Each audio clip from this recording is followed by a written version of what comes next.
welcome you to this online Sunday service. हे परिवार, हम आप सबका स्वागत करते हैं इस ऑनलाइन संडे सर्विस में। I'm very excited to share from the word because I believe that the word that will be sown in your hearts today will bear much fruit in Jesus' name. और मैं आज का वचन आपको बांटने में बहुत ज़्यादा उत्साहित हूँ क्योंकि मैं जानता हूँ वो वचन जब आपके हृदय में बोया जाएगा तो बहुत गुना फल लेकर के आएगा। The word that I want to share today is hear the word and be blessed and be healed. और जो वचन आज मैं देना चाहता हूँ वो है वचन को सुने और आशीषित हों और चंगे हों। Let's go to Ephesians 5:17 and let's see what the Bible says. इफिसियों 5 उसका 17 हम देखते हैं और देखते हैं बाइबल क्या कहती है। Therefore do not be unwise but understand what the will of the Lord is. इस कारण निर्बुद्धि ना हो पर ध्यान से समझो कि प्रभु की इच्छा क्या है। See, the Bible is saying when we don't understand the will of the Lord, we are unwise. We walk as unwise people. और बाइबल कहती है जब हम परमेश्वर की इच्छा को नहीं समझते तो हम निर्बुद्धि लोगों की तरह चलते हैं। That means the godly wisdom is to understand and to comprehend what the will of God for our lives is. इसका मतलब जो ईश्वरीय बुद्धि है वो ये है कि परमेश्वर की इच्छा को समझना और उसके मुताबिक चलना। See, in these times, whenever difficult times have come upon the face of the earth, there is a lot of confusion and chaos that happens all around. और ऐसे असमंजस के समय में हर कोई परेशान है और हैरान है इन परिस्थितियों के बीच में। Because people try to understand the will of God by what they hear in media, what they are hearing by their relatives, by their friends. और क्योंकि हम लोग प्रभावित होते हैं क्या हम मीडिया से सुनते हैं, अपने दोस्तों और रिश्तेदारों से सुनते हैं, उस सब के द्वारा। But we have to understand that there is only one person who can reveal what the will of the Lord in our lives is, and that is the Spirit of the living God. लेकिन ये बात हमें समझना बहुत जरूरी है कि एक ही व्यक्ति है जो परमेश्वर पिता की इच्छा हमारे जीवन पर पूरी तरह प्रकट कर सकते हैं और वो है परमेश्वर की आत्मा। Because I am watching and I am reading so many believers posting videos wherein they are saying that this sickness is from the Lord because God is angry with us and He has sent this sickness. क्योंकि मैं बहुत से विश्वासियों के videos देखता हूं और वो कहते हैं कि ये बीमारी परमेश्वर ने दी है क्योंकि वो हमसे बहुत नाराज है।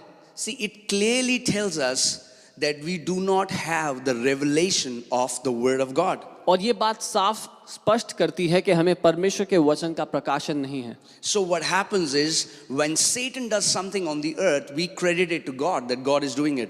और हम क्या करते हैं जब शैतान इस पृथ्वी पर कुछ करता है तो उसका श्रेय या उसका इल्जाम हम परमेश्वर को लगाते हैं। See, we have to understand that Jesus said, Satan comes, in John 10:10, he said, Satan has come to steal, to kill and to destroy, but I have come so that you might have life. यूहन्ना 10:10 में यीशु ने स्पष्ट करके कहा कि चोर चोरी करने, हत्या करने और नाश करने आता है, ये शैतान का काम है, लेकिन यीशु ने कहा मैं आया हूं तुम्हें जीवन देने के लिए और बहुतायत का जीवन देने के लिए। See, what happens is when these times, in this time of pandemic, in this time where so many people are dying, what many believers do is they'll just watch videos or they will just hear the popular teachings and just believe in it without going into the presence of God, without getting the revelation from the word themselves what God is doing in this time. और बहुत से विश्वासी क्या करते हैं जो लोकप्रिय शिक्षाएं चल रही हों उनको सुन लेते हैं, उनको अपने दिल में उतार लेते हैं,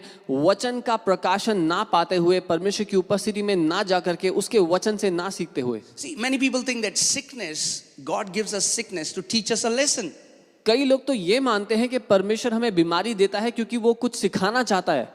See, first of all, the Bible clearly tells us that every sickness comes from devil and there is a spirit of infirmity behind every sickness. और बाइबल स्पष्ट ये सिखाती है कि हर कोई बीमारी शैतान की ओर से है, उसके पीछे एक बीमारी का आत्मा है जो काम करता है। And if God is giving us a sickness to teach us a lesson, then what we are saying is that a demonic spirit, God makes a demonic spirit our teacher. और अगर हम कहते हैं कि बीमारी के द्वारा परमेश्वर हमें सिखाता है तो हम ये कह रहे हैं कि परमेश्वर एक दुष्ट आत्मा को हमारे लिए शिक्षक रखता है। And that's a blasphemy because Bible clearly tells us that Holy Spirit is our teacher, and when you call Holy Spirit working like a demonic spirit, you are actually blaspheming the name of the Lord. और ये हम परमेश्वर के नाम का निरादर करते हैं ऐसा करके, जब हम कहते हैं कि परमेश्वर एक दुष्ट आत्मा के द्वारा हमें सिखाता है, क्योंकि परमेश्वर ने पवित्र आत्मा को हमें सिखाने के लिए रखा है। Amen. So church, we have to understand that God cannot give you a sickness because God is not sick. He can only give you what he has. इसीलिए ये समझना हमारे लिए बहुत जरूरी है कि परमेश्वर हमें बीमारी नहीं दे सकता, क्योंकि परमेश्वर के पास बीमारी नहीं है, वो स्वयं बीमार नहीं है। The Bible says grace and truth came through Jesus Christ. So what our God has, it comes through him because he has it and he gives it to his children. Bible कहती है अनुग्रह और सत्य यीशु मसीह के द्वारा आए, क्योंकि वो अनुग्रह और सत्य से भरा है, उसके द्वारा वही आए। Amen. But if we are saying that sickness comes from God, God is the author of sickness, then what we are saying is that there is sickness in heaven because God can only give you what he has. और अगर हम ये कहते हैं कि बीमारी परमेश्वर की ओर से आई, तो हम ये कह रहे हैं कि स्वर्ग में बीमारी है, क्योंकि परमेश्वर आपको वही दे सकता है जो उसके पास है। But praise God, the Bible tells us there is no sickness in heaven, and Jesus said, pray that let the will of God be done on the earth as it is in heaven. लेकिन प्रभु का धन्यवाद हो कि स्वर्ग में कोई बीमारी नहीं है, क्योंकि यीशु ने कहा ऐसे प्रार्थना करो कि पिता तेरी इच्छा जैसे स्वर्ग में पूरी होती है पृथ्वी पर भी हो। So what is the will of God on this earth? His will on this earth is that it will look exactly like heaven. तो परमेश्वर की इच्छा क्या है पृथ्वी पर? ये कि पृथ्वी हूबहू स्वर्ग जैसी नजर आए। Amen. So the only way we can understand the will of God in these times is when we are intimate with God, when we fellowship with the Holy Spirit. And the Bible says, who has known the mind of God except the Spirit of God, who can reveal it to us. और इन समयों में खास करके पिता की इच्छा को जानने के लिए जरूरी है कि उसकी उपस्थिति में हम जाएं, उसकी आत्मा के साथ हमारा गहरा रिश्ता हो, क्योंकि बाइबल कहती है किसने परमेश्वर के मन को या उसकी हृदय को जाना है उसकी आत्मा को छोड़ के। Amen. So as Ephesians 5:17 said, we need to become wise to understand the will of God. और जैसा इफिसी 5 उसका 17 कहता है, हमें बुद्धिमान बनना जरूरी है कि हम परमेश्वर की इच्छा को समझ पाएं। Because when you understand the will of God, it gives you a boldness to go and possess what God wants you to have. क्योंकि जब आपको परमेश्वर की इच्छा पता होती है, तो आपको एक हियाव, एक साहस मिलता है कि आप उस बात पर कब्जा कर पाएं जो परमेश्वर आपको देना चाहता है। But if you are not aware, if you are in confusion whether sickness is from God or devil, you will never have the boldness to go ahead and possess healing that God has already provided for you on the cross. लेकिन अगर आपको यही बात स्पष्ट नहीं है कि बीमारी परमेश्वर की ओर से है, शैतान की ओर से है, तो आपको कभी भी साहस नहीं होगा कि आप जाएं और अपनी चंगाई को हासिल करें। Amen. Acts 10:38, Bible says how God anointed Jesus of Nazareth with Holy Ghost and with power, that he went about doing good and healing all those who were oppressed by the devil. प्रेरितों के काम 10 उसका 38 Bible कहती है परमेश्वर ने किस रीति से यीशु नासरी को पवित्र आत्मा और सामर्थ्य से अभिषेक किया कि वह भलाई करता और सबको जो शैतान के सताए हुए थे अच्छा करता फिरा, क्योंकि परमेश्वर उसके साथ था। Bible says every sickness is an oppression from the devil. Bible स्पष्ट कहती है हर एक बीमारी शैतान की ओर से सताव है। Amen. So whenever any person is sick, that person is being oppressed by devil. तो जब कभी कोई व्यक्ति बीमार है तो वो शैतान की ओर से सताया जा रहा है। And the Bible says God anointed Jesus with Holy Spirit and with power. और बाइबल कहती है कि परमेश्वर पिता ने यीशु मसीह का अभिषेक किया पवित्र आत्मा और सामर्थ्य से। That means the way we can kick off every sickness from our lives is by the anointing of the Holy Spirit and by the power of the Holy Spirit. तो इसका अर्थ है कि हर एक उस सताव, हर एक उस बीमारी को अपने जीवन से हम कैसे खदेड़ सकते हैं, लात मार के बाहर निकाल सकते हैं, वो है परमेश्वर के आत्मा के द्वारा और पवित्र आत्मा के अभिषेक के द्वारा। Take every sickness as a battle, take every sickness as Satan is trying to put a symptom on your body because he is our adversary, the Bible says. बीमारी के हर एक लक्षण को या हर तरह की बीमारी को अपने जीवन के खिलाफ एक लड़ाई की तरह लें, क्योंकि हम जानते हैं बाइबल कहती है शैतान हमारा विरोधी है। Amen. You know, we know this, that when Jesus was going and healing people, he was only doing it because the Father was showing him to do these things. और हम जानते हैं कि यीशु जा करके बीमारों को चंगा करते थे और ये सब इसीलिए करते थे क्योंकि पिता उनको वो सब दिखा रहे थे. Let's see John 5:19. आइए हम यूहन्ना 5 उसका 19 देखें. Then Jesus answered and said to them, most assuredly I say to you, the Son can do nothing of himself, but what he sees the Father do, for whatever he does, the Son also does in like manner. और वचन कहता है कि निश्चय मैं तुमसे कहता हूँ, पुत्र अपने आप से कुछ नहीं कर सकता, लेकिन जो वो पिता को करते हुए देखता है वो उसी रीति से उसको करता है. See, that means when Jesus was going and healing people, it was God the Father who was healing people, and Jesus was just following what he was seeing the Father doing. और जब यीशु चलता फिरता था और जाता था, वो देखता था पिता किस रीति से लोगों को चंगा करता है और वो उसी की नकल करता जो वो पिता को करते हुए देखता.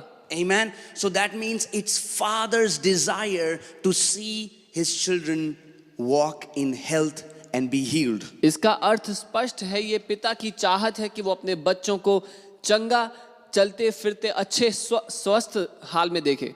Amen. You know, 1/3 of Jesus' ministry was healing the sick. क्या आप जानते हैं यीशु की सेवकाई का 1/3 भाग बीमारों को चंगा करना था. You know, there are many Christians, they say, God is not so concerned about your body. All he cares about is your spirit. But that's not what we read in the word. बहुत से मसीह लोग ये कहते हैं कि परमेश्वर को आपकी देह से ज़्यादा मतलब नहीं है, उसको सिर्फ इस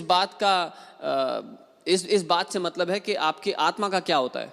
No. God cares for your body as well. जी नहीं, परमेश्वर आपके शरीर की भी बहुत परवाह करता है. Why? Because if your body gets sick and you die, then your spirit cannot operate on this earth and you will have to leave this planet. क्यों? क्योंकि अगर किसी का शरीर बीमार हो गया और वो अपने समय से पहले मर गया, तो वो पृथ्वी पर किसी काम के नहीं रह जाएंगे, उनको वापस घर लौटना पड़ेगा, स्वर्ग लौटना पड़ेगा. You know, your body is the vehicle that is carrying your spirit wherever you are going, and it's important because through your body you can function on this earth, as the Son of God. आपका शरीर वो माध्यम है जिसके द्वारा आपका आत्मा इस पृथ्वी पर काम कर सकता है एक परमेश्वर के बेटे के स्वरूप में. Amen. And that's why God desires you to walk in health. It's the will of your Father that you walk in health. और इसीलिए परमेश्वर चाहता है, उसकी इच्छा है कि आप अच्छे स्वास्थ्य में जिएं. Amen. So now we have seen this from the word that it's the Father's will for you to walk in health, and every sickness, every disease is an oppression from the enemy. और हमने देखा है वचन से कैसे आपके पिता की इच्छा है कि आप अच्छे स्वास्थ्य में जिएं और हर एक बीमारी दुश्मन की ओर से सताव है. Amen. So now we know it's my Father's will so that I walk in healing. और मैं ये जानता हूं कि मेरे पिता की इच्छा है कि मैं चंगाई में जीऊं. Now the question comes, how can I possess healing for me? I mean, it's the will of God, but what should I do now? तो मेरा सवाल ये उठता है कि कैसे मैं उस चंगाई पर कब्जा कर सकता हूं. मुझे पता है वो मेरे पिता की इच्छा है, लेकिन उसमें चल और फिर कैसे सकता हूं. Let's see Proverbs chapter 4 verses 20. आइए हम नीति वचन 4 उसका 20 से देखें. It says, my son, give attention to my words. और ये कहता है, हे मेरे पुत्र, मेरे वचन ध्यान धर के सुन. Incline your ear to my sayings. और अपना कान मेरी बातों पर लगा. Do not let them depart from your eyes. Keep them in the midst of your heart. इनको अपनी आंखों की ओट ना होने दे, वरन अपने मन में धारण कर. For they are life to those who find them and health to all their flesh. क्योंकि जिनको वे प्राप्त होती हैं, वे उनको जीवित रखने का और उनके सारे शरीर के चंगे रहने का कारण होती हैं. Amen. The Bible is saying in Proverbs 4:20 verse 1, my son, give attention to my words. और पहली आयत में लिखा है नीति वचन 4 के, मेरे बेटे मेरी बातों को ध्यान धर के सुन.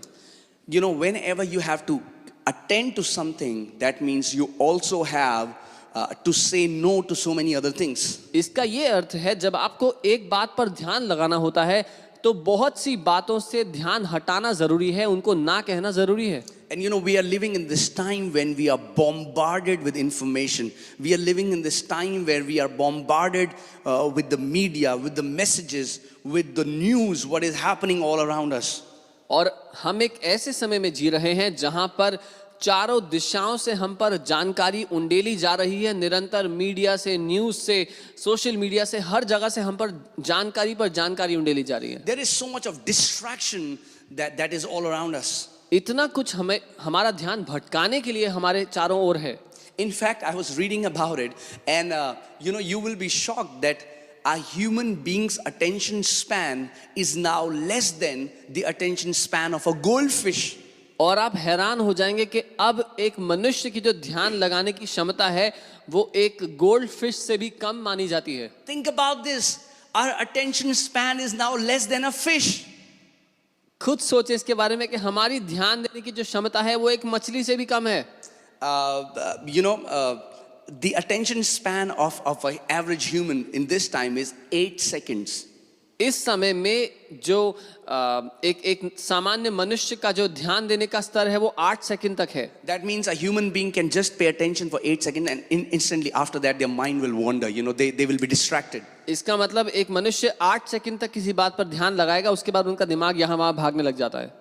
You know, and that is because of the bombardment of information that we are bombarded with every day. और वो इसलिए क्योंकि जिस रीति से हम पर रोज जानकारी पर जानकारी फेंकी जाती है। You know, many people think too much information is good. The more I'm informed, the more it is good, but it is not.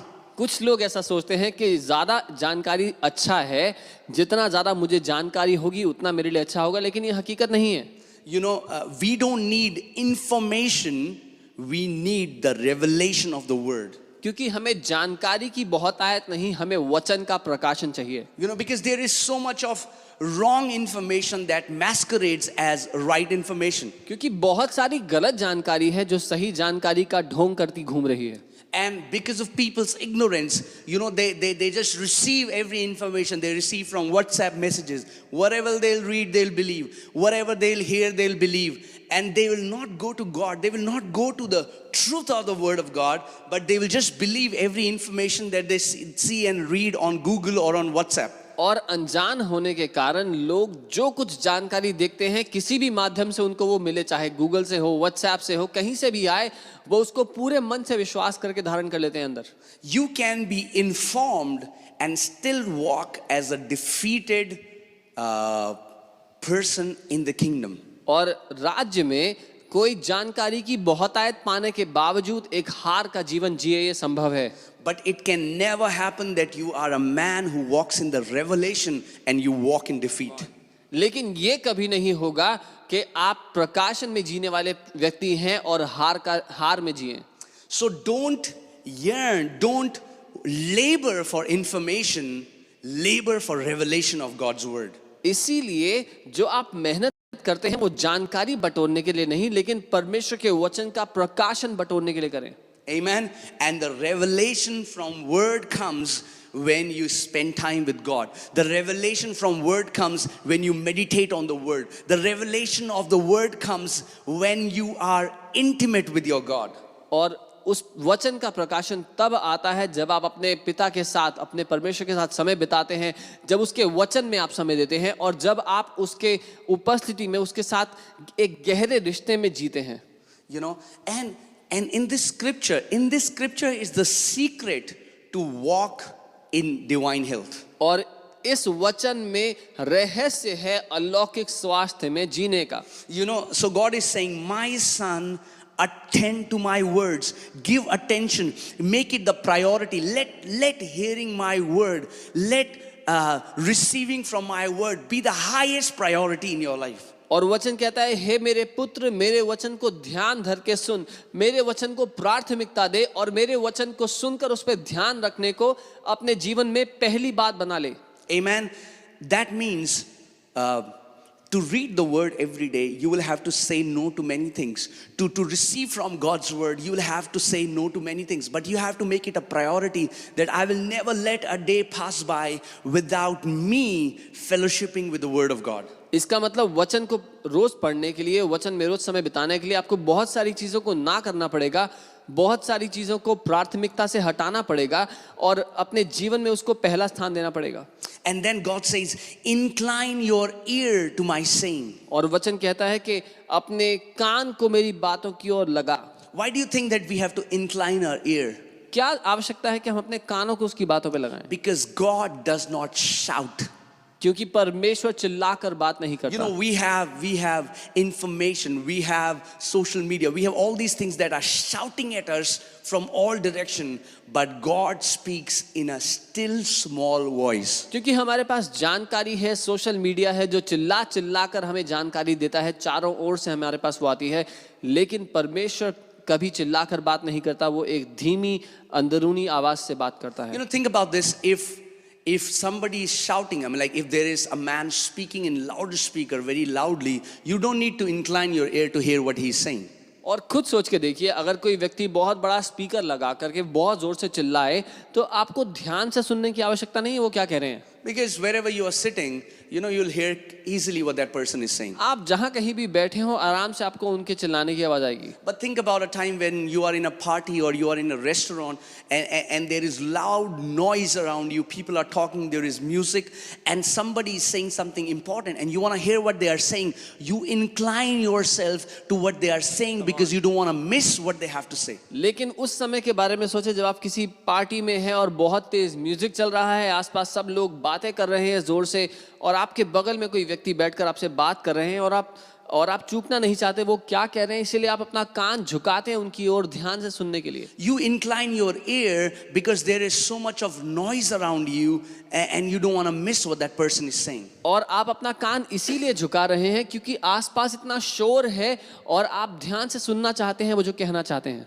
Amen. In the same way, because there is so much of noise around us, there is so much of noise of man's opinions, there is so much of noise what people say, noise of experts, noise of what people are saying, noise of religion. You know, you just want to, incline your ear to what your heavenly Father has to say in this time. और क्योंकि इतना सारा शोर हमारे आसपास फैला हुआ है, मचा हुआ है, क्योंकि लोगों के दृष्टिकोण हैं, विशेषज्ञों की बातें हैं, सोशल मीडिया पे जानकारी है, इतना कुछ है, लेकिन हम उस बात को चूकना नहीं चाहते जो हमारा स्वर्गीय पिता कह रहा है, इसलिए हम इस समय में खासकर उसकी बातों पे कान लगाते हैं। Amen. We incline our ear. You know, we say no to the distraction and we incline our ear and we hear what our Father has to tell us. हम अपने कान को उसकी बातों पर लगाते हैं, अपने कान को उसकी ओर झुकाते हैं और ध्यान से सुनते हैं हमारे स्वर्गीय पिता को हमसे क्या कहना You है। know, so many times we miss the voice of God because we are waiting for God to speak to us in a spectacular manner, or we want God to speak to us in a way we want Him to hear. और कितनी बार हम परमेश्वर की आवाज़ सुनने में इसीलिए गलती करते हैं क्योंकि हम उम्मीद कर रहे हैं कि कुछ अलौकिक होगा और परमेश्वर हमसे बात करेगा, लेकिन वो एक बहुत ही साधारण रीति से हमसे बात करता है। Amen. Don't tell me you don't hear God's voice when your Bible is closed and you don't fellowship with the Word. मुझसे ये बिल्कुल मत कहना कि मैं परमेश्वर की आवाज़ नहीं सुनता जब आपकी बाइबल बंद है और उसके साथ आप समय नहीं बिताते। Amen. Because the number one way God speaks to His children is through His Word, because He Himself is the Word. क्योंकि सबसे पहला, सबसे प्रथम तरीका जिससे परमेश्वर अपने लोगों से बात करता है वो है उसका वचन, क्योंकि वो खुद वचन है। So you want to hear God's voice? तो क्या आप परमेश्वर की आवाज़ सुनना चाहते Open हैं? your Bible. अपनी बाइबल खोल लें, Spend time in the Word. उसके वचन में समय बिताएं, Meditate on the Word and God will speak to you through His Word. उसके वचन पर मनन करें और परमेश्वर आपसे बात करेगा। Amen. Then the Bible says, do not let them depart from your eyes. और बाइबल कहती है उसको अपनी आंखों से के सामने से हटने ना दे, Keep them in the midst of your heart. और अपने हृदय के बीचों बीच उनको रखें। What do you keep in the midst of your heart? अपने हृदय के बीचों बीच आप क्या रखते हैं? You keep in the midst of your heart your treasure. अपने हृदय के बीच में आप अपना खजाना छुपा के रखते You हैं। know, for so many people, in the midst of their heart is money. क्योंकि बहुत सारे लोगों के दिल के बीचों बीच पैसे ने जगह ले All the रखी time है. they think about money. All the time they're thinking, how can I earn more? All the time they are consumed by this thought to have more money. And that is what they have kept in the midst of their heart. क्योंकि सारा समय वो सोच रहे हैं कैसे मैं और पैसा कमा सकता हूँ, कैसे मेरे पास और पैसा आ सकता है, और वही बात उन्होंने अपने दिल के बीचों बीच रखी है. You know, different people have kept different things in the midst of your heart. But in the midst, in the core of your heart, you have to see whom have we enthroned in the midst of our heart. Who is seated in the throne in the midst of our heart? क्योंकि बहुत से लोगों ने अपने दिल के बीचों बीच बहुत सारी जगहों को रखा है, लेकिन जरूरी है कि हम ये देखें कि हमारे दिल के बीच में जो सिंहासन है उस पर कौन विराजमान है. So many people have kept fame, enthroned fame. So many people have enthroned lust. So many people have enthroned, their ministry. So many people have enthroned their businesses. There are very few people who really have enthroned God in the midst of their heart. बहुत सारे लोगों ने लोकप्रिय होने को उस सिंहासन पर बैठा रखा है. बहुत सारे लोगों ने लालच को, किसी ने अपनी सेवकाई को और किसी ने अपने व्यवसाय को उस सिंहासन पर बैठा रखा है, लेकिन बहुत ही कम लोग हैं जिन्होंने परमेश्वर को वो सिंहासन दिया है. But the word of God is saying, keep my words in the midst of your heart. लेकिन परमेश्वर का वचन कहता है मेरे वचन को अपने हृदय के बीचों बीच रख. The day word of God becomes our treasure, the day word of God becomes our greatest treasure, you will never have any problem hearing from God. जिस दिन परमेश्वर का वचन हमारे जीवन का खजाना बन जाएगा, आपको कोई समस्या ही नहीं होगी परमेश्वर की आवाज को सुनने में. Amen. For they are life to those who find them and health to all their flesh. The Hebrew word is marpe. It's medicine. The word of God is medicine to all their flesh. क्योंकि जो उसको पा लेते हैं उनके लिए वो जीवन है और उनके सारे शरीर को चंगा रखने का कारण. और इब्रानी भाषा में जो शब्द है वो मार्फे है, उसका अर्थ है उनके सारे शरीर के लिए वो दवाई है. For they are life to those who find them. When you have to find something, that means that is hidden. That's what revelation means. Revelation means when God reveals from His Word. So you can just read the Bible as a storybook, but then Holy Spirit quickens the Scripture and He reveals His will, and then suddenly you hear what God has to say, and you get a rhema from the Word of God, and that rhema is what changes your life in Jesus' name. और जो लोग ढूंढ निकालते हैं उन्हीं के लिए वो ऐसा काम करता है. क्योंकि जब आप बाइबल को एक कथा कहानी की किताब की तरह पढ़ें और जब पवित्र आत्मा उस पर जीवन की सांस को फूंक दे और वो प्रकाशित हो जाए, जो छुपा हुआ था वो सामने आ जाए, स्पष्ट हो जाए और परमेश्वर आपसे रेमा शब्द में बात करे, तब वो आपके जीवन पर असर करता है. You have to find scriptures. You have to personalize it. You have to make it your own. And that is how the word of God will start transforming your life. आपको परमेश्वर के वचन को खोज निकालना पड़ेगा, ढूंढना पड़ेगा और अपने खुद के जीवन के लिए व्यक्तिगत बनाना पड़ेगा, तब जाकर के वो आपके लिए काम करेगा. I have been saying this for a long time. Just because it is written in the Bible doesn't mean it will happen in your life. मैं बहुत लंबे समय से ये बात कहता आया हूँ, सिर्फ इसलिए कि वचन में ऐसा लिखा है इसका ये अर्थ नहीं कि आपकी जिंदगी में अपने आप हो जाएगा. Just because there is Psalm 91 in the Bible doesn't mean you will be divinely protected. सिर्फ इसलिए कि बाइबल में भजन 91 लिखा है तो आप अलौकिक रीति से सुरक्षित रहेंगे.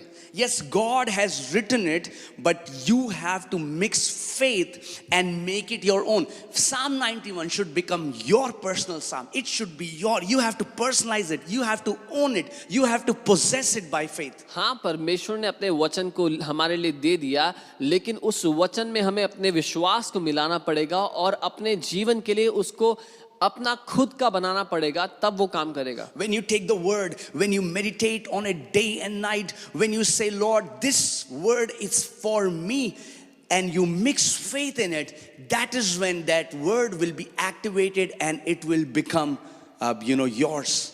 जब आप उस वचन को लेंगे, दिन और रात उस पे मनन करेंगे, अपना विश्वास उसमें मिलाएंगे, तब वो आपका होगा और आपके लिए काम करेगा. The Bible says in Hebrews chapter 4, that the gospel that we heard, even Israelites heard the same gospel, but it did not profit them because they did not mix faith in it. इब्रानी 4 में वचन कहता है जो सुसमाचार हमने सुना वो इजरायलियों ने भी सुना, लेकिन उनको कोई फायदा इसीलिए नहीं हुआ क्योंकि उन्होंने उसमें विश्वास नहीं मिलाया. Okay, so in the same way, just because it is written in the Bible, and you can carry the Bible, it is not going to change your life. What will transform your life is when the word of God goes into the midst of your heart and it becomes yours. When you say, this is my word, this is God speaking to me personally, then it becomes yours. और सिर्फ इसलिए कि वचन में लिखा और आप Bible लेकर के घूमते हैं वो आपके लिए काम नहीं करेगा, लेकिन जब आप व्यक्तिगत रूप से उसको अपने जीवन पर धारण कर लेते हैं, आप कहते हैं ये मेरे लिए लिखा है, ये मेरा वचन है, ये मेरा है, और तब आप उसको व्यक्तिगत करके लेते हैं तो वो आपके लिए काम करता है. Amen. Jesus said in John 8:32, he said, you shall know the truth and the truth shall set you free. और यीशु ने यूहन्ना 8 उसके 32 में कहा, तुम सत्य को जानोगे और सत्य तुम्हें स्वतंत्र करेगा. Okay, so let me say this. The truth does not set you free. तो मैं ये कहूंगा कि सत्य आपको आजाद नहीं करता. So many people will say, what are you saying, pastor? बहुत से लोग कहेंगे, पास्टर आप क्या कह रहे हैं? Yeah, the truth does not set you free.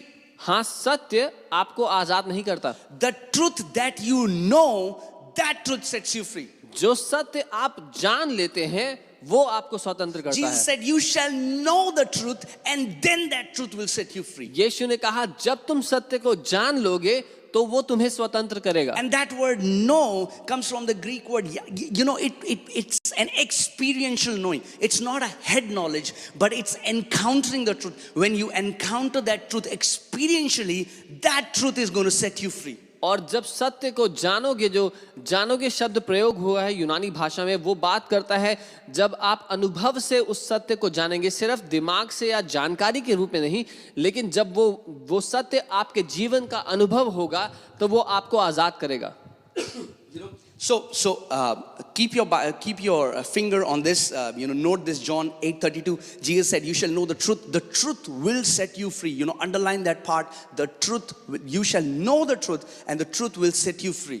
तो इस भाग को आप अंडरलाइन कर लें वचन में कि तुम सत्य को जानोगे और तब तुम्हें सत्य स्वतंत्र करेगा. Okay, now open your Bibles to John 17:17. अब अपनी बाइबल यूहन्ना 17 उसके 17 पे खोलें. Jesus said, "Sanctify them by your truth. Your word is truth." और यीशु ने कहा, सत्य के द्वारा उन्हें पवित्र कर, तेरा वचन सत्य है. So in John 8:32, we heard that Jesus said, "You shall know the truth, and truth will set you free." यूहन्ना 8:32 में यीशु ने कहा, तुम सत्य को जानोगे और सत्य तुम्हें आजाद करेगा. Now in John 17:17, Jesus saying, "Your word is truth." और यूहन्ना 17:17 में यीशु कह रहे हैं, तेरा वचन सत्य है. That means we can read John 8:32 as, "You shall know the word, and the word will set you free." तो इसको हम इस तरह से पढ़ सकते हैं यूहन्ना 8:32 को कि तुम वचन को जानोगे और वचन तुम्हें स्वतंत्र करेगा. Because Jesus said in John 17:17, "Your word is truth." क्योंकि यीशु यूहन्ना 17:17 में कहते हैं, तेरा वचन ही सत्य है. That means the way you will walk in freedom from poverty, the way you will walk in freedom from sickness, the way you will walk in freedom from depression, from oppression, is by knowing the word, because the word is truth. तो जिस तरह से या जिस तरीके से आप गरीबी से स्वतंत्र होकर जी सकते हैं, जिस तरह से आप बीमारी से स्वतंत्र होकर जी सकते हैं, या तनाव से और सताव से स्वतंत्र होकर जी सकते हैं, वो है वचन के द्वारा. आप वचन को जानोगे और वचन आपको स्वतंत्र करेगा. Amen. So that means now you have the Bible in your hands, but now you have to make a commitment to yourself. Lord, I want to know your word. I want to encounter your word, so that when I will know your word, I will know the truth. And when I will know the truth, your truth will set me free. हाँ, अभी आपके पास Bible है, लेकिन आपको उस Bible को लेके इस समय निर्णय लेना पड़ेगा. पिता, मैं तेरे वचन को जानना चाहता हूँ, उसका अनुभव चाहता हूँ, और जब मैं उस वचन का अनुभव पाऊंगा तो मैं आजाद होऊंगा. Amen. So that means when you will spend time in the word, when you will dwell in the word, this will not happen in one day. और जब आप वचन में ठहरे रहेंगे, बने रहेंगे, और ये सब एक दिन में नहीं होता. So many people read the word for just 15 minutes and they think God will talk to them.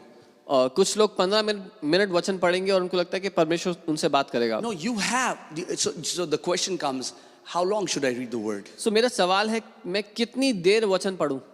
Read the word till God speaks to you. आप तब तक वचन पढ़ते रहें जब तक परमेश्वर आपसे उस दिन बात ना कर ले। And now, when I say God talks to you, doesn't mean, you wait for an audible voice to hear. Again, don't go for spectacular. और मैं ये नहीं कह रहा कि आप परमेश्वर की आवाज आकाशवाणी की तरह सुनेंगे, मैं कह रहा हूं अलौकिक के पीछे ना भागे। You are reading the word. You're reading the word. Why are you reading the word? आप वचन पढ़े जा रहे हो, क्यों पढ़ रहे हो? We are not reading the word to become theologians. We are not reading the word so that we can tell the world how spiritual we are. हम ज्ञानी बनने के लिए वचन नहीं पढ़ रहे, ना ही दुनिया को दिखाने के लिए कि हम कितने ज्यादा आत्मिक हैं। We are reading the word because we want to hear from our Father. हम इसलिए वचन पढ़ रहे हैं क्योंकि अपने पिता को सुनना चाहते हैं। We are reading the word because we want to know the truth. हम इसलिए वचन पढ़ रहे हैं क्योंकि हम सत्य को जानना चाहते हैं। Amen. So when you're reading the word, you're reading, and then suddenly one scripture, you will feel one scripture is for you. You will feel this scripture standing out, speaking to you. Now that is your manna for that day.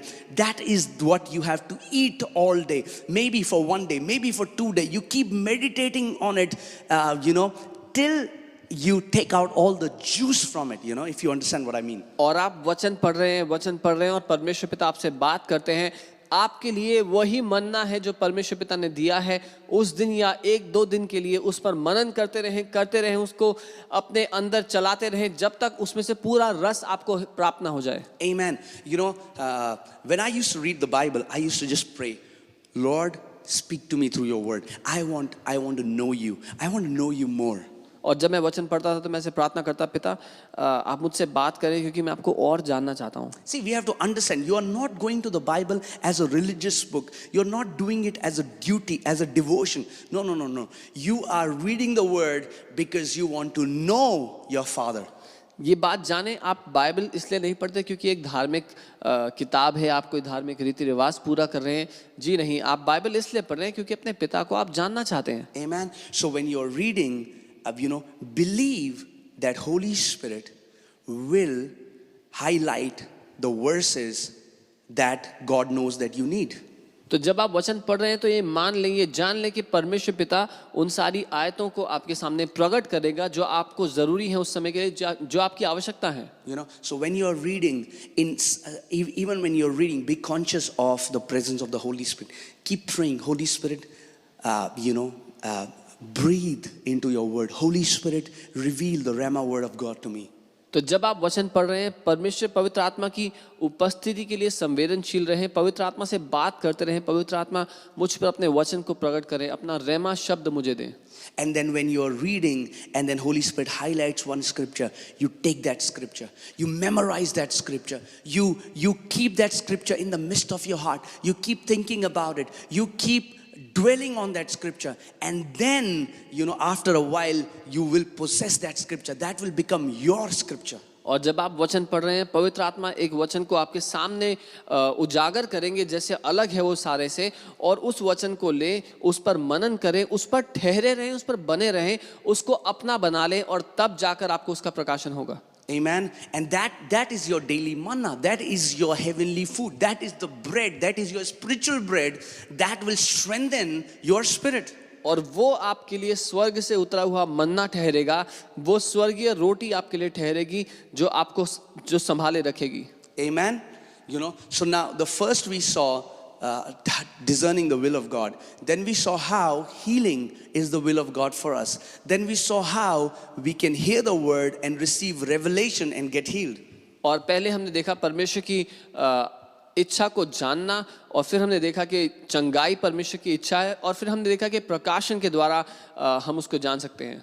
Okay, one revelation that I want to give you today is that God does not contact us. God does not contact you through your body. और जो प्रकाशन मैं आपको देना चाहता हूँ वो ये, परमेश्वर आपसे आपके शरीर के द्वारा बात नहीं करता। God does not contact you through your mind. परमेश्वर आपसे आपके मन के द्वारा बात नहीं करता। God contacts you through your spirit. परमेश्वर आपसे आपकी आत्मा के द्वारा बात करता है। Because let's see one scripture, Proverbs 20:27, so that you understand it, and then it will become very easy for you to receive revelation from God. हम नीति वचन 20 उसका 27 देखते हैं ताकि आप समझें और बहुत आसान हो जाए आपके लिए पिता से प्रकाशन पाना। The spirit of a man is the lamp of the Lord, मनुष्य की आत्मा यहोवा का दीपक है, searching all the inner depths of his heart. वह मन की सब बातों की खोज करता है. The spirit of a man is the lamp of the Lord. मनुष्य का आत्मा परमेश्वर का दीपक है. Just think about this. You know that when you have to, what happens when you lit a lamp? You know, it just removes the darkness and you are able to see. क्या होता है जब आप घर में दिया जलाते हैं, जो अंधेरा है वो हट जाता है और आपको दिखाई देने लगता है.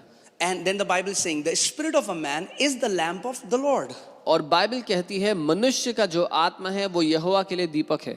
That means when God has to remove darkness, you know, He will send light to your spirit, not to your body, not to your mind. इसका अर्थ जब परमेश्वर को आपके जीवन से अंधकार हटाना है तो वो आपके आत्मा पर प्रकाश भेजेगा, आपके मन या आपके शरीर पर नहीं. Amen. And you have to understand that we receive the light of God. The more you receive the revelation, the more you receive light in your spirit. और आपको ये समझना जरूरी है, जितना ज्यादा आप परमेश्वर के उस प्रकाश को पाते हैं, ग्रहण करते हैं, उतना ज्यादा आप प्रकाशन में जीते हैं. Amen. So please understand this, that healing always starts in your spirit, not in your body, not in your mind. तो ये समझ ले, ये जान ले कि चंगाई हमेशा आपकी आत्मा में शुरू होती है, आपके मन या आपके शरीर में नहीं. See, we thank God for doctors, praise God for doctors. हम परमेश्वर का धन्यवाद देते हैं डॉक्टर्स के लिए, चिकित्सकों के लिए. But the way doctors deal with the body of a man. लेकिन जो डॉक्टर्स चिकित्सा करते हैं, इलाज करते हैं, वो मनुष्य के शरीर का करते हैं. Man is a three-part being, spirit, soul and body. मनुष्य एक त्रिएक प्राणी है जिसमें शरीर, प्राण और आत्मा है. And doctors, they specialize, they read, they study the body and they work on the body of a man. और डॉक्टर्स विशेषज्ञ होते हैं क्योंकि वो शरीर को इतने अच्छे से पढ़ते हैं, तो वो शरीर के विशेषज्ञ होते हैं. Now, because they study the body, the medical science is limited. The medical science is limited. और क्योंकि वे केवल मनुष्य के शरीर को ही पढ़ते हैं, इसीलिए जो मेडिकल विज्ञान है वो सीमित है. Praise God for doctors because I'm not saying doctors are not important. Because of that, so many people have been saved. If that was not for doctors, so many people would have died. और मैं प्रभु का धन्यवाद करता हूँ doctors के लिए, उनके कारण बहुत सारे लोगों की जान बचाई गई है. But what I'm saying is that there is a provision that God has kept for His children, which is above what doctors do. लेकिन मैं ये कह रहा हूँ परमेश्वर ने एक प्रबंध अपने बच्चों के लिए रखा है जो उससे ऊपर है, जो डॉक्टर्स हमारे लिए करते हैं. Okay, so the first is doctors, they just deal with your body. Then there are psychiatrists, they deal with your soul. They call it psychosomatic illnesses. There are so many illnesses that start from your soul, and they deal with your soul. So they go little deeper than where doctors go. They deal in the realm of the soul. और पहले हैं doctors जो शारीरिक चिकित्सा करते हैं, और फिर हैं साइकियाट्रिस्ट या जो हमारे मन के बारे में पढ़ते हैं और उसके कारण पैदा होने वाली बीमारियों का इलाज करते हैं. Amen.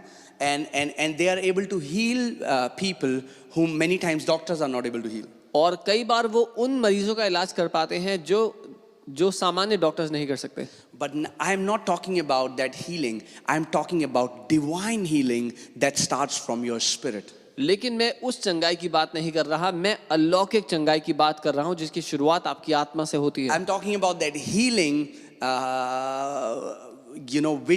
which manifests through your spirit, because your spirit has become one with the Holy Spirit. मैं उस चंगाई की बात कर रहा हूँ जो आपकी आत्मा से शुरू होती है, क्योंकि आपकी आत्मा पवित्र आत्मा के साथ एक हो चुकी है. Amen. And many times we miss receiving healing from God because we try to find evidence of healing in our body. और कई दफा हम परमेश्वर से चंगाई हासिल करने में इसलिए चूक जाते हैं क्योंकि हम उसका सबूत ढूंढते हैं अपने शरीर में. If you try to find evidence of healing in your body, many times you will miss it. अगर हम उसका सबूत अपने शरीर में ढूंढने लगेंगे तो कई बार चूक जाएंगे, Because many times your body will tell you you don't have it. क्योंकि आपका शरीर आपको कई बार ये बताएगा कि आपको नहीं मिली चंगाई. Because for example, somebody prayed for you, you had stomach ache, and the stomach ache is still there. You're like, no man, I'm not healed because I still have stomach ache. तो मान लीजिए किसी ने आपके लिए प्रार्थना की, अगर आपका पेट दर्द था और आपको अभी भी पेट दर्द महसूस हो रहा है, तो आप बोलेंगे नहीं मैं चंगा नहीं हुआ क्योंकि अभी भी पेट दर्द है. Let me tell you one thing. एक बात बताता हूँ, Symptoms are not sickness. लक्षण बीमारी नहीं होते. You can have the symptom of a sickness, but until you agree to the sickness, you won't have that sickness. You just have the symptom. हो सकता है आपको किसी बीमारी का लक्षण दिख रहा हो, लेकिन जब तक आप उस लक्षण के साथ हामी नहीं भरेंगे, तब तक वो बीमारी आपके शरीर में प्रवेश नहीं कर सकती.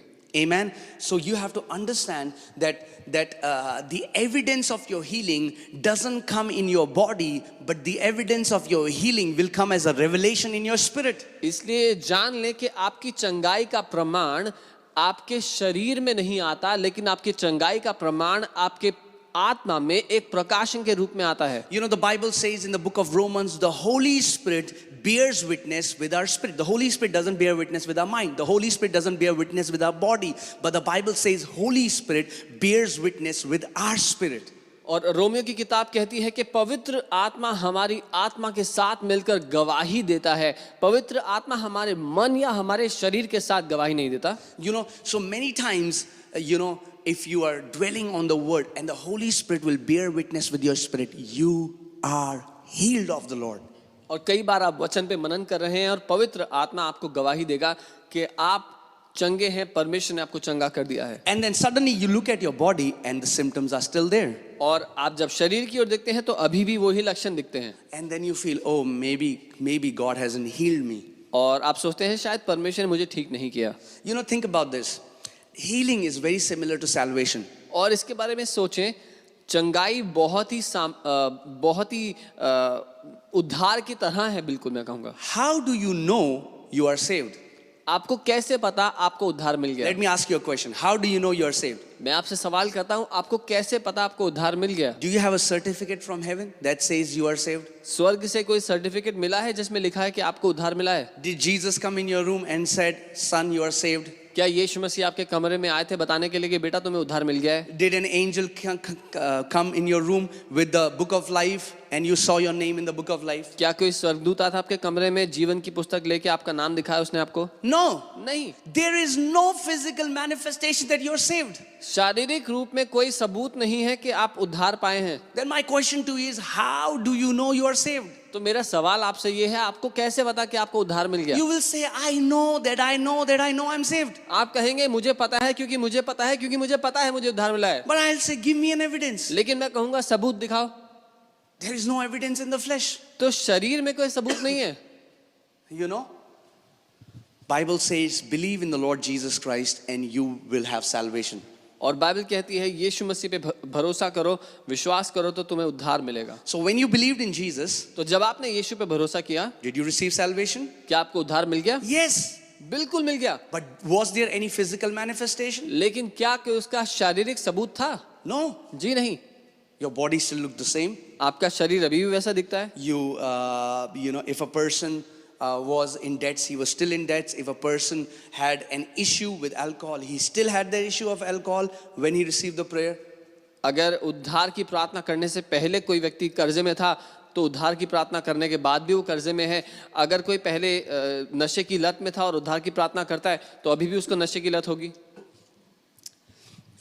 Because the salvation has manifested in your spirit. क्योंकि वो उद्धार आपकी आत्मा में सबसे पहले प्रवेश करता है. And how do you know that you are saved?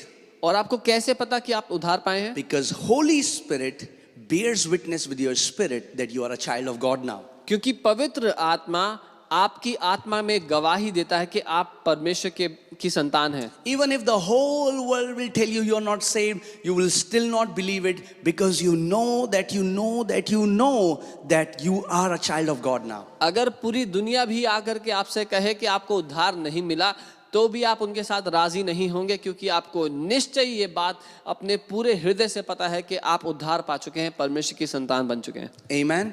But what happens when you start to believe that in your spirit, it starts to manifest in your soul.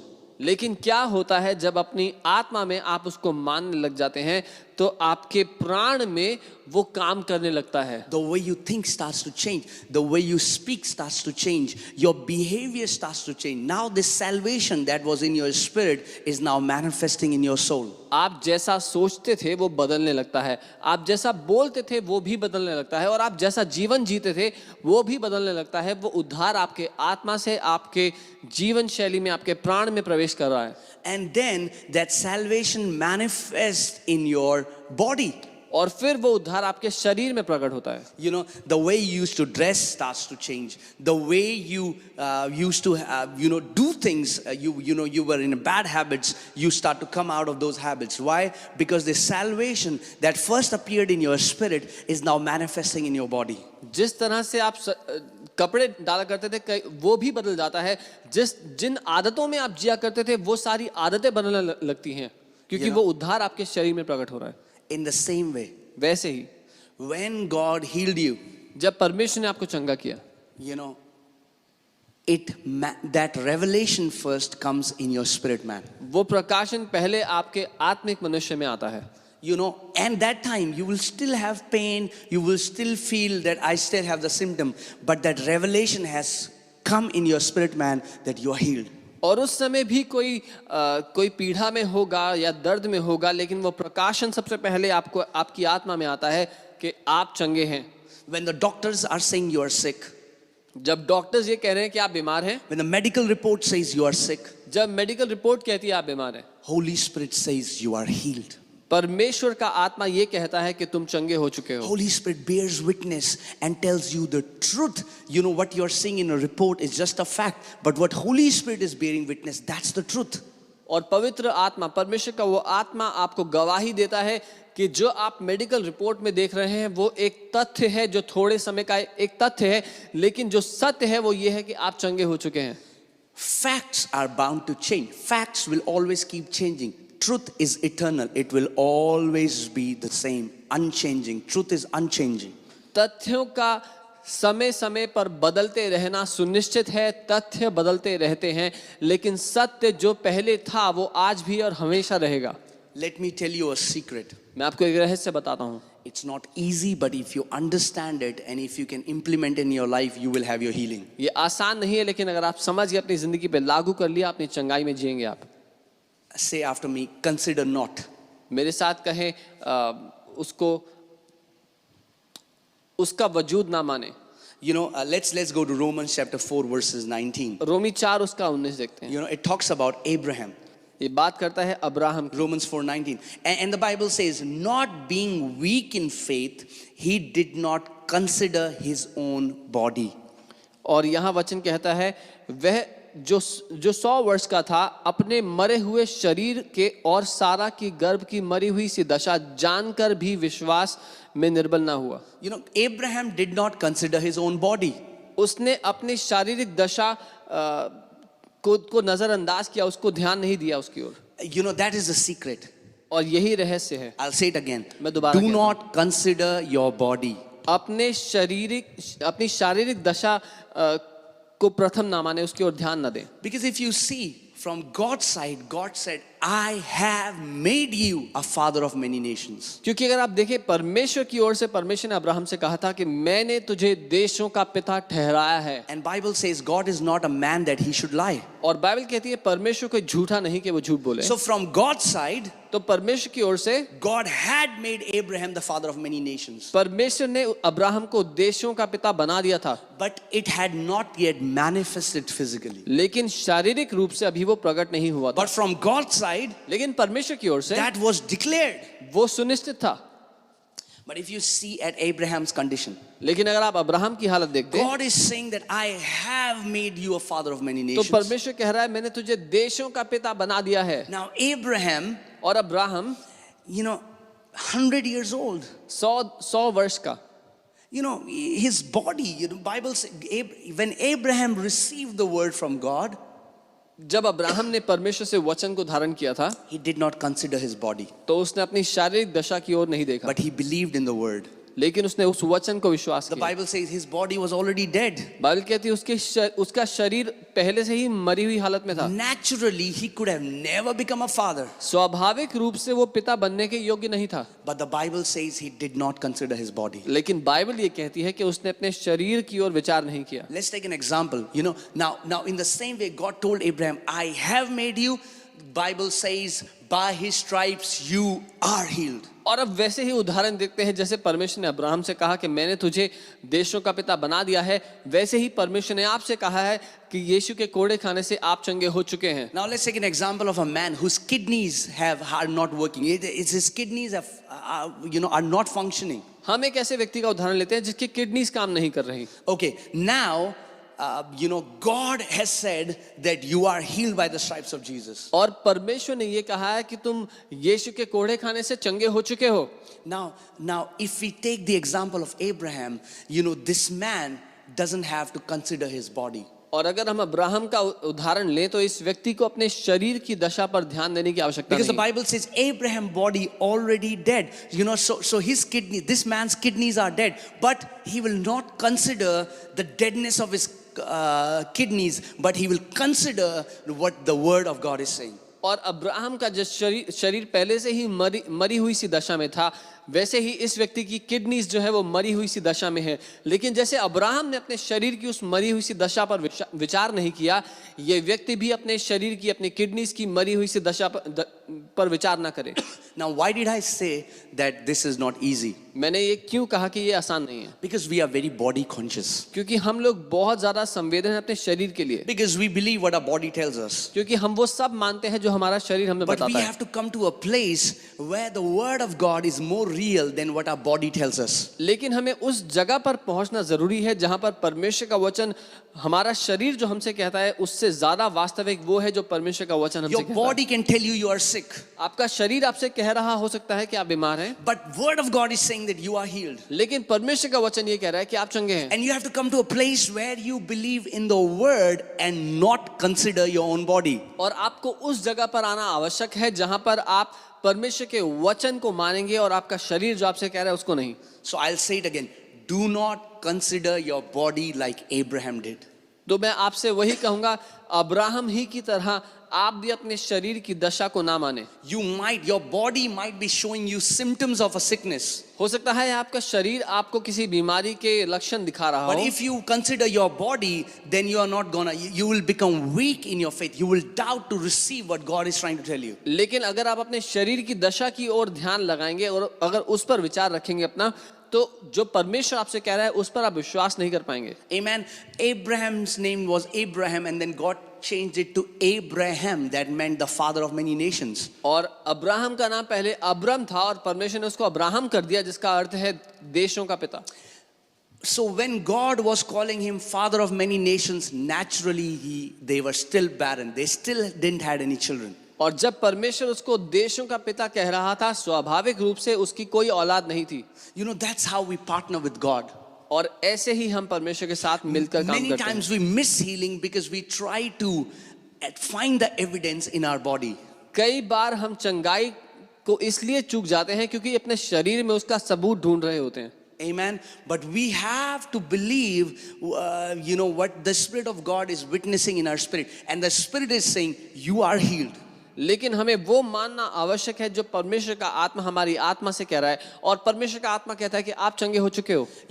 Holy Spirit, is telling you, you are not a sick person trying to be healed. You are a healed person, you are a healed person kicking off all the symptoms of sickness out of your body. और पवित्र आत्मा आपको ये समझाना चाह रहा है कि आप कोई बीमार व्यक्ति नहीं जो चंगाई कमाने की कोशिश कर रहे हैं, लेकिन आप एक स्वस्थ व्यक्ति हैं, चंगाई पाए हुए व्यक्ति हैं जो बीमारी के लक्षण को अपने जीवन से लात मारकर बाहर निकाल रहे हैं। Amen. Just in a way like you got saved. And when you did anything wrong, doesn't mean that you have lost your salvation, doesn't mean you are no more saved. You are still saved, fighting off an addiction. You are still a child of God fighting off an addiction. In the same way, you are healed fighting off a sickness. You are not sick. You have to believe I am healed fighting off a symptom. But, because the Bible says by his stripes I am healed. और जैसे आपने उद्धार पा लिया, लेकिन उसके बावजूद हम सबसे गलती होती है। और जब गलती होती है तो इसका ये अर्थ नहीं कि आपने उद्धार खो दिया है। इसका अर्थ ये है कि आप परमेश्वर की संतान हैं जो किसी बुरी लत का सामना कर रहे हैं, उसको अपने जीवन से लात मारकर निकाल रहे हैं। और वैसे ही जब कोई लक्षण आता है, इसका ये अर्थ नहीं कि आप बीमार हैं, आप चंगे हैं और आप उस लक्षण को अपने जीवन से लात मारकर निकाल रहे हैं। Abraham did not consider his own body. Abraham ने अपने शरीर की दशा पर ध्यान नहीं दिया। He didn't doubt in the promises of God. The Bible says he didn't waver at the promise of God. उसने परमेश्वर के वायदों पर संदेह नहीं किया। You know, God had given him a promise.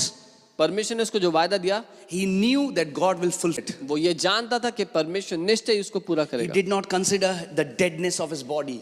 अपनी शारीरिक दशा को उसने प्रथम नहीं माना। In the same way, वैसे ही maybe you are on the bed of sickness. हो सकता है कोई व्यक्ति बीमारी के Maybe there बिस्तर are पर हो। so many symptoms of sickness in your body, हो सकता है बहुत सारे लक्षण किसी के शरीर में हो but you do बीमारी not के, consider your body. लेकिन आप अपने शरीर की दशा को प्रथम न You माने। focus on this truth that by the stripes of Jesus I am healed. By the stripes of Jesus I am healed. By the stripes of Jesus I am healed. इस सत्य को प्रथम माने अपने जीवन में कि यीशु के कोड़े खाने से मैं चंगा हो चुका हूँ। You know, I will not try to find evidence in my body. I will keep believing the truth, and when I keep dwelling in the truth, my body will come under the alignment of the truth. मैं अपने शरीर में प्रमाण ढूंढने की कोशिश नहीं करूंगा, मैं उस सत्य को देखता रहूंगा जो मेरी आत्मा में हो चुका है। और जब मैं उस सत्य को देखता रहूंगा, मेरा शरीर अपने आप उस सत्य के अधीन आ जाएगा। Understand, the evidence in your body is the fruit, it's not the root. इस बात को समझें, आपके शरीर में जो सबूत आपको दिखता है वो केवल फल है, जड़ नहीं। You know, when you feel all fine and strong and then you say I'm healed. No, that's not what the Bible says. जब आपको बहुत स्वस्थ महसूस हो रहा हो, तंदुरुस्त महसूस हो रहा हो, आप कहें मैं चंगा हूं। जी नहीं, बाइबल ये नहीं कह रही। I am not healed because my body tells I am healed. I am healed because the word of God says I am healed. मैं इसलिए चंगा नहीं क्योंकि मेरा शरीर मुझे बताता है कि मैं चंगा हूं, मैं इसलिए चंगा हूं क्योंकि परमेश्वर का वचन मुझे बताता है मैं And when चंगा हूं। I align myself, when I bring my body under the subjection of the truth, my body starts responding to that truth. All the symptoms will leave, every sickness will leave, and your body will come under the alignment of the truth. And the truth is that Jesus Christ bore stripes on his back for your health, for your healing. और जब मैं अपने आप को उस सत्य के अधीन ले आता हूं, उस सत्य के बराबर अपने आप को सामने उसको कर लेता हूं, तो मेरा शरीर अपने आप उस सत्य के मुताबिक सिधाई में आ जाता है कि यीशु के कोड़े खाने से मैं चंगा हो चुका हूं। I will again say this, church, don't try to find evidence in your body, because your body will tell you you don't have it. मैं दोबारा कहूंगा कलीसिया, आप उस सबूत को अपने शरीर में ढूंढने की कोशिश ना करें, क्योंकि शरीर लक्षण दिखा सकता है। Say I have it. आप ये कहें मेरे पास है, I have it in my spirit. मेरी आत्मा में मेरे पास है, I have it because the Bible says I have it. और मेरी आत्मा में मेरे पास इसीलिए चंगाई है क्योंकि बाइबल ये कहती है मैं चंगा हो चुका हूँ। Jesus bore stripes on his back for my healing. यीशु ने अपनी पीठ पर कोड़े मेरी ही चंगाई के लिए खाए। You know, personalize it. You can add your name. Jesus bore stripes for Ankit's healing. Jesus bore stripes for Samarth's healing. You know, you can just personalize it and say it. Jesus bore stripes for your healing. आप उसको व्यक्तिगत कर सकते हैं, अपने जीवन के लिए अपना नाम लगाकर बोल सकते हैं कि यीशु ने कोड़े अंकित के लिए खाए, यीशु ने कोड़े सामर्थ के लिए खाए। You know, the Bible says in Isaiah 53:4, surely he has borne our griefs and carried our sorrows, yet we esteemed him stricken, smitten of God and afflicted, but he was wounded for our transgression, he was bruised for our iniquities, the chastisement of our peace was upon him, and by his stripes we are healed, the Bible says. यशायाह 53 उसका 4 वचन कहता है, निश्चय ही उसने हमारे रोगों को सह लिया और हमारे ही दुखों को उठा लिया, तो भी हमने उसको परमेश्वर का मारा कूटा और दुर्दशा में पड़ा हुआ समझा, परंतु वह हमारे ही अपराधों के कारण घायल किया गया, वह हमारे ही अधर्म के कामों के कारण कुचला गया, हमारी ही शांति के लिए उस पर ताड़ना पड़ी कि उसके कोड़े खाने से हम लोग चंगे हो जाएं। Amen. So the Bible is saying he himself bore our sickness. We didn't tell Jesus to, but because he wants to see us healed, he himself bore stripes on his back for our healing. और Bible कहती है कि उसने खुद ही हमारी चंगाई के लिए पीठ पे कोड़े खाए। हमने उससे नहीं कहा था, लेकिन क्योंकि वो चाहता है उसके बच्चे अच्छे स्वास्थ्य में जिए, उसने खुद ही हमारे लिए कोड़े खाए। And at church, as I told you in the starting of this sermon, that God does not contact us in our body, He contacts us in our spirit. और जैसा मैंने इस सरमन की शुरुआत में कहा था, परमेश्वर हमारे शरीर के द्वारा हमसे बात नहीं करता, हमारी That God has already healed us will come as a revelation in your spirit man. इसीलिए ये सत्य कि परमेश्वर ने पहले से ही आपको चंगा कर दिया है, ये सत्य एक प्रकाशन की तरह आपके आत्मिक मनुष्य में आएगा। So, you know, I have given a teaching on time stamping your healing. You know, there should be a starting point when you start believing and when you agree to the word. और मैंने इसके बारे में शिक्षा दी है पहले, जहाँ पर हम अपनी चंगाई पर समय की मोहर लगाते हैं, उसके मुताबिक हम अपनी चंगाई में जीते हैं। So you know, you can say that on Sunday, you know, like 12:38 p.m. I received my healing. तो आप ये कह सकते हैं कि इस तारीख को, आज की तारीख को, रविवार के दिन मैंने 12:38 पे अपनी चंगाई को हासिल किया Now है। don't try to find evidence in your body. और अपने शरीर में उसका प्रमाण ढूंढने की कोशिश ना करें। Maybe your body, you know, if you have pain, maybe you will still have pain. और अगर किसी के शरीर में पहले दर्द था तो अभी भी हो सकता है कि दर्द का लक्षण हो। But you keep holding on to that truth until that truth will manifest in your body. लेकिन उस सत्य को ऐसा थाम लें और तब तक थामे रहें जब तक आपके शरीर में वो पूरी तरह नजर ना आ You जाए। know, like salvation. You जैसे believed उद्धार। it and you know that you're a child of God. जैसे उद्धार है, आपने यीशु पर विश्वास किया और आपको निश्चय ये बात पता है कि आप परमेश्वर की संतान हैं। In the same way, वैसे you he. should know that you are healed by the stripes of Lord Jesus Christ of Nazareth. बिल्कुल वैसे ही आपको ये बात भी मालूम होनी चाहिए कि आप यीशु के कोड़े खाने से चंगे हो चुके हैं। I will again say this, church, मैं do दोबारा not कहूँगा। consider your body. कलीसिया अपनी देह की दशा को प्राथमिकता ना दे। Do not exalt the symptoms in your body. Maybe your body is still showing you symptoms, but that is not your reality. Your reality is that by the stripes of Jesus, you are healed. God calls you healed. The God who made you calls you healed. अपने शरीर के लक्षणों को अपनी हकीकत ना समझें। आपकी हकीकत ये है कि आप चंगे हैं। आपका परमेश्वर, आपका पिता आपको चंगा कहता है। Like Abraham and Sarah, they were barren in natural, but God was calling them father and mother of nations. जैसे अब्राहम और सारा, उनकी कोई संतान नहीं थी, लेकिन परमेश्वर उन्हें देशों देशों का माता पिता कह रहा था। In the same way, बिल्कुल वैसे ही maybe naturally you have symptoms, शारीरिक रूप में हो सकता है किसी को लक्षण हो, but the Spirit of God is saying you are healed. लेकिन परमेश्वर का आत्मा ये कह रहा है कि आप चंगे हैं। Do not consider those symptoms. Do not consider your body. Do not consider the deadness of your body, but consider what His Word is saying. उन लक्षणों को वास्तविकता ना समझे, अपने शरीर की दशा को वास्तविकता ना समझे, लेकिन जो उसका वचन कहता है उसको अपनी वास्तविकता, अपनी हकीकत समझे। Keep meditating on the word that He bore stripes on His back for my healing. I am healed. I am healed of the Lord. Till this revelation illuminates your spirit, man. उसके वचन पर मनन करते रहे कि मैं चंगा हूँ, यीशु के कोड़े खाने से मैं चंगा हो चुका हूँ, जब तक ये प्रकाशन आपके आत्मिक मनुष्य में पूरी तरह प्रकाशित ना हो जाए। You know, let me give you a testimony of Kenneth Hagin uncle. मैं केनेथ हेगिन अंकल की गवाही देना You चाहता know, हूँ। one time he got a paralytic attack and his lip was completely twisted. एक बार उनको पैरालिटिक अटैक हुआ और उनका जो होंठ था वो पूरा टेढ़ा हो गया। And he went to the church, और वो कलीसिया में गए, and when the pastor was preaching after that, you know, they didn't give an altar call or they didn't pray for the sick, but he went to the front and he asked the pastor, can you pray for me? और जब सब लोग, जब pastor ने प्रचार कर लिया और वो बाद में पास्टर के पास प्रार्थना के लिए गए, And when the pastor laid hands on him and he prayed, you know, Uncle Kenneth Hagin, he lifted up his hand and he said, thank you, Jesus. Thank you, Father. I am healed. और जब pastor ने उनके प्रार्थना की, Kenneth हेगिन uncle ने अपने हाथों को उठा के कहा, धन्यवाद यीशु, मैं चंगा हो चुका हूँ। But his lip was still twisted. लेकिन उनका होंठ अभी भी टेढ़ा था। There, in physically, naturally, there was no evidence that he had received his healing. शारीरिक दशा में कोई प्रमाण नहीं था कि उनको चंगाई मिल चुकी But है। as I was telling you, there should be a starting point when we believe. You know, you should timestamp your healing. लेकिन जैसा मैं सिखा रहा था, आपको एक शुरुआत की जगह होनी चाहिए, आपको समय की मोहर लगानी चाहिए अपनी चंगाई पर। So he started to rejoice and say, "Thank God!" His lip was twisted. He was saying, "Thank God that I am healed. Thank God, Jesus, I am healed." और उनका होंठ अभी भी मुड़ा हुआ था, अभी भी टेढ़ा था, और वो कह रहे थे, धन्यवाद यीशु कि मैं चंगा हो चुका हूँ, धन्यवाद यीशु कि मैं चंगा हो गया हूँ। And he had some people with him, and there was a girl, and she said, "Kenneth, but you're not healed. और उनके साथ कुछ लोग थे, उसमें एक लड़की थी, वो कहती, लेकिन केनेथ तुम ठीक नहीं हुए, Your lip is exactly like it was before we came to the church." तुम्हारा होंठ तो बिल्कुल वैसा ही है जैसे हम कलीसिया आने से पहले थे तब था। And he told that girl, "You do not know faith, but I know faith, and I know that I'm healed."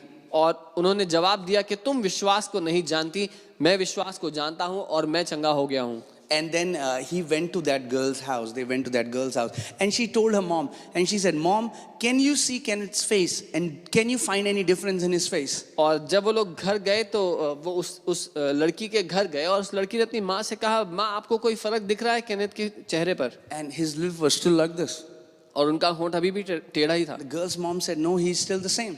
और उस लड़की की माँ ने कहा, नहीं, अभी वैसे ही है। And Kenneth again said, "No, I am healed of the Lord." और केनेथ अंकल ये कह रहे थे कि नहीं, मैं चंगा हो गया हूँ परमेश्वर की ओर से। What was happening? He was not considering his body, क्या हो रहा था? वो अपने शरीर के लक्षणों को प्राथमिकता नहीं दे रहे but थे, he agreed to the truth of the word of God that he is healed by the stripes of Jesus. लेकिन परमेश्वर के वचन के सत्य को प्राथमिकता दे रहे थे कि वो यीशु के कोड़े खाने से चंगे हो चुके हैं। That night on his bed, he lifted up his hands and he was rejoicing.